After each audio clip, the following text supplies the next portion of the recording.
that, as in many scientific endeavors, that what real people know about stuff could be very interesting.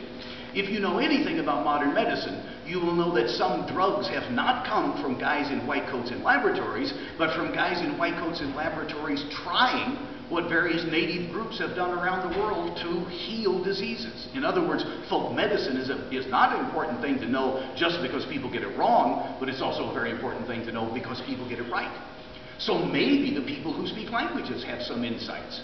My favorite story, and I've already told this to people who were here the other day, is that a former student of mine said, you know, people believe that people from the upper Midwest speak nasally. And I told him this is a really stupid idea. I said, people speak nasally and non-nasally all over the country, and it's just kind of individual practice. Ha! But thankfully, my student was much cleverer than that.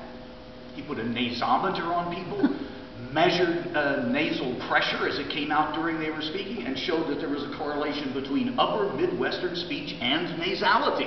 People in the upper Midwest really are more nasal, and we wouldn't have known this if Bartek hadn't been cleverer than me and paid attention to real people. Now there's another third reason, and of course us sociolinguists, I belong to the camp of people known as sociolinguists who are very much interested in language variation and change. We want to know which way the language is going, and we know that we can't know this unless we look at things like social status, gender, age, obviously especially age, because presumably young people are the future of the language. This horrifies parents and old people, but they are, forget it.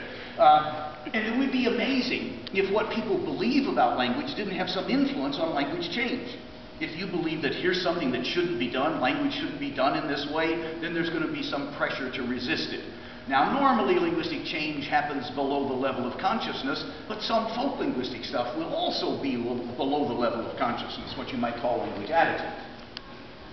Finally, and this is really important, for some of you guys perhaps in particular, how could you possibly do linguistic engineering, which some people call applied linguistics, language teaching, all those kinds of things, unless you know the linguistic beliefs of the people who are engaged?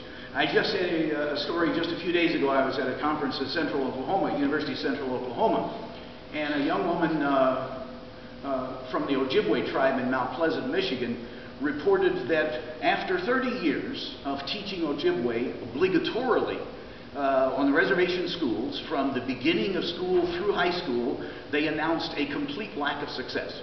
Nobody ever learned any Ojibwe. These were all Ojibwe, of course, right? So the elders were in great difficulty, wondered why.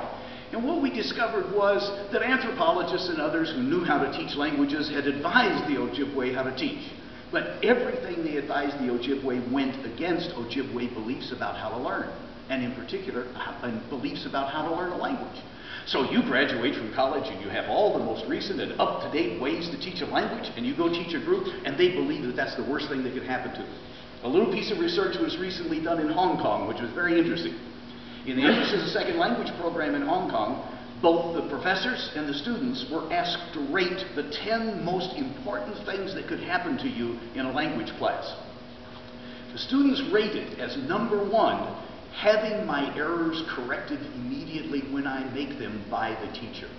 The teachers rated as number 10 at the very bottom, correcting students' errors as quickly as they possibly can when they make them.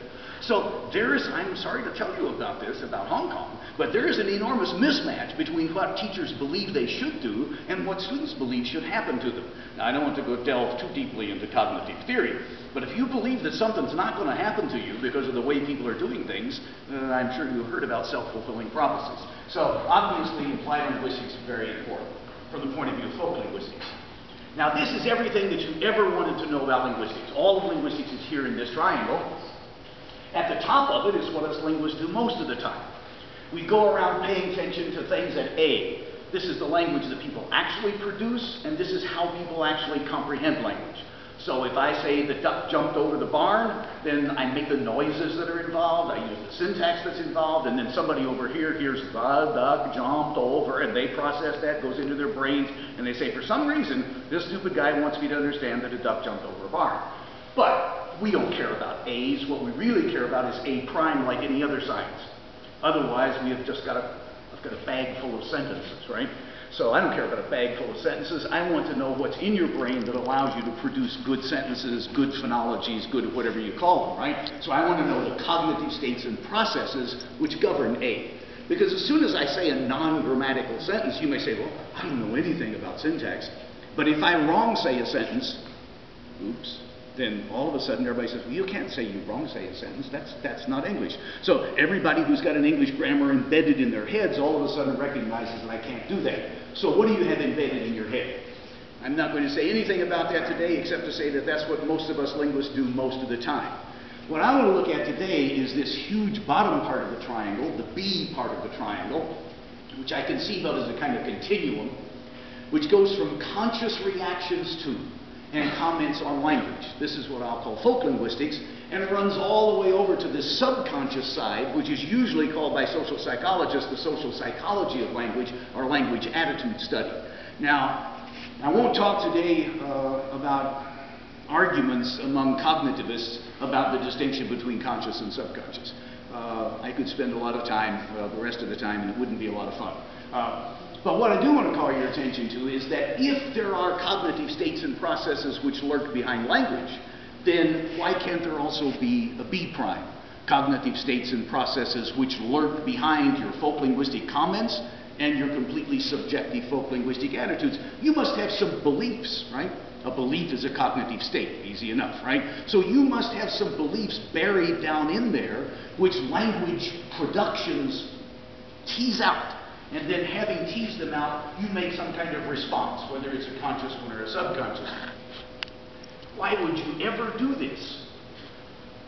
Why would you ever care about what other people do in language? The famous Japanese sociolinguistic scholar Takeshi Shibata said once, the average language user is so involved with communicating that he is usually not conscious of the words he uses.